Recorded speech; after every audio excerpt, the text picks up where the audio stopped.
Seems like Trump can't stop taking losses. Trump had cooked up some grand scheme to market himself and is now surprised when the absolute dumpster fire of a video he released got heavily criticized and parodied. While every other candidate for the 2024 elections has been amping up their campaigns to garner votes, Trump, of course, has to have a breakdown over something he brought on himself.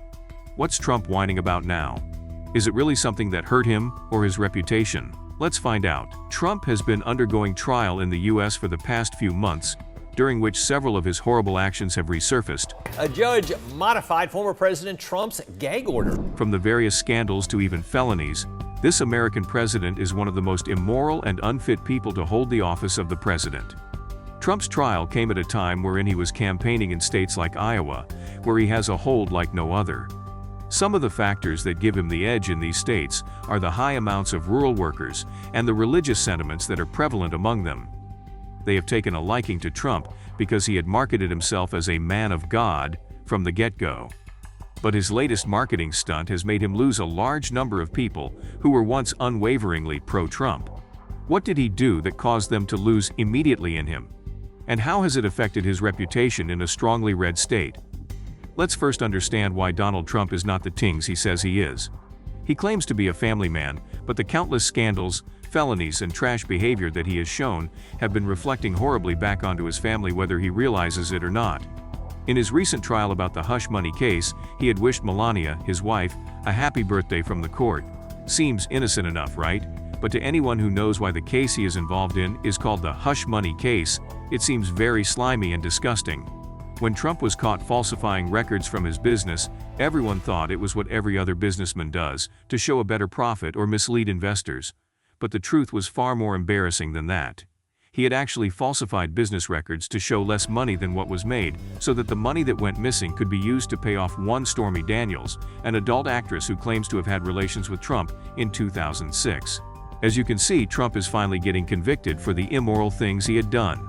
In 2016, when Trump ran for elections, he paid out several such people he had both physical and financial relationships with in order to buy their silence and make them stay quiet about all the horrible things he had done.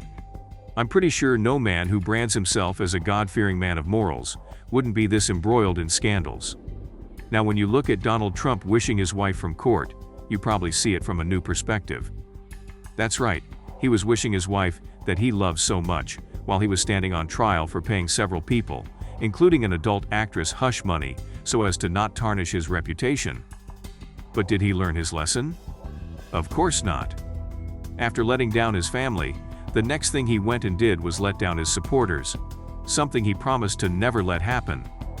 He stated that he was wasting precious moments sitting in a cold courtroom while he could be out campaigning in Florida and Georgia. But did Trump make good on this statement either? No. He went out golfing with his buddies the first chance he got, instead of even trying to do anything remotely related to the elections. Seems like he cares about shooting hole-in-ones more than ensuring that he wins in a fair manner. Like the progressive American YouTuber Brian Taylor Cohen said, maybe next time think about what you have to sacrifice by virtue of your criminal activity, and then perhaps you won't do it. Trump is such a whiner that he even complained about how it was too cold for him inside the court, and proceeded to blame the technicians for not doing their jobs. Can you think of any more ways in which Trump has absolutely ridiculed himself? We are going to talk about his biggest blunder yet, so stick around to find out. Trump has thus far won the hearts of many people by playing to the right emotions and manipulating everyone to think that he is what they want him to be. Thankfully, there are people who actively work to denounce every claim that he makes by making counterstatements and videos that highlight the hypocrisy and absurdity of Trump's statements. Trump often gets lost in his own claims and truly starts to believe in the same lies he spouts on stage to the people. One such moment happened recently. The Lincoln Project is a political action committee that has been focused on working against Trump's lies and the MAGA campaign. A political action committee is simply an organization that collects donations from its members to further its efforts for or against political representatives, legislation, etc. The organization has been working effortlessly since Trump's rise to power to dismantle his campaign of lies by releasing videos and statements breaking down his actions. Recently, they released a video in response to Trump's latest video, talking about how Trump embodies every trait of a dictator and how he will seize absolute power if given the opportunity. The video is titled, "God Made a Dictator." Let's look at the video. It starts with a monologue on how on the 8th day of creation, God looked down on the world and said that he wanted to make someone who would test the morals and values of a person, and someone who would make the people believe that despite all his wrongdoings, deserves to live in a golden palace and rule over them. We can see that the visuals have slowly shifted from the classic examples of dictators like Hitler, Mussolini, and Kim Jong-un, to Donald Trump, signifying that this entire time, the video wasn't referring to any of these already horrible people, but someone who, while on the surface seems good, is a bad person who is on his way to becoming a person similar to the horrible dictators the world has seen.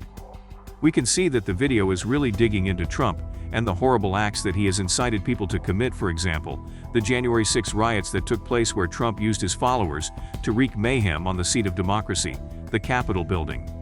It also talks about how restricted the press was during his reign. Members of the press were worried at the amount of censorship he was trying to impose as well. The video then talks about how no one dared to oppose him within or outside the party, just like how everyone fears a dictator.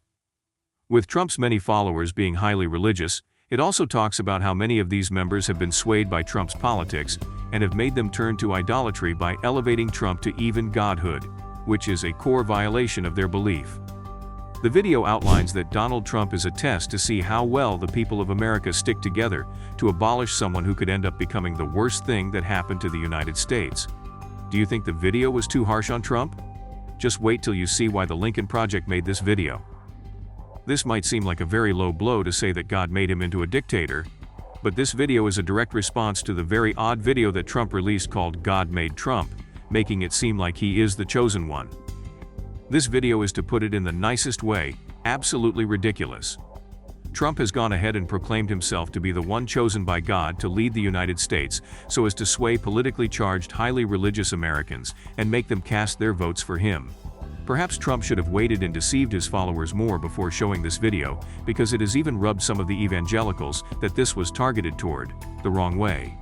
It was initially the religious fringes that called him a messiah, but these words have gotten into Trump's head and have caused him to release the absolute PR nightmare that is God Made Trump.